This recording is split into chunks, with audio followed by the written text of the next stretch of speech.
ನಮಸ್ಕಾರ ವೀಕ್ಷಕರೇ, info Kannada diaries ಚಾನೆಲ್ಗೆ ಸ್ವಾಗತ. ಶೀಘ್ರದಲ್ಲೇ ದೇಶದಲ್ಲಿನ ರಾಷ್ಟ್ರೀಯ ಹೆದ್ದಾರಿಗಳಲ್ಲಿ ಉಪಗ್ರಹ ಆಧಾರಿತ ಟೋಲ್ ಶುಲ್ಕ ಸಂಗ್ರಹ ವ್ಯವಸ್ಥೆ ಜಾರಿಗೆ ಬರಲಿದೆ ಎಂದು ಕೇಂದ್ರ ರಸ್ತೆ ಸಾರಿಗೆ ಮತ್ತು ಹೆದ್ದಾರಿಗಳ ಸಚಿವ ನಿತಿನ್ ಗಡ್ಕರಿ ಹೇಳಿದ್ದಾರೆ.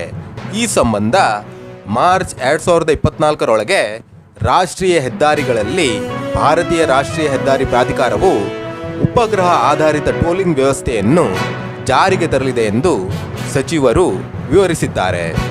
ವಾಹನ ಸಂಚಾರ ದಟ್ಟಣೆ ತಗ್ಗಿಸಲು ಹಾಗೂ ಹೆದ್ದಾರಿ ಪ್ರಯಾಣದ ದೂರಕ್ಕೆ ತಕ್ಕಷ್ಟೇ ನಿಖರವಾಗಿ ಶುಲ್ಕ ನಿಗದಿಪಡಿಸುವ ಉದ್ದೇಶದಿಂದ ಹೆದ್ದಾರಿ ಟೋಲ್ ಪ್ಲಾಜಾಗಳಲ್ಲಿ GPS ಆಧಾರಿತ ಟೋಲ್ ವ್ಯವಸ್ಥೆ ಅಳವಡಿಸಲಾಗುವುದು.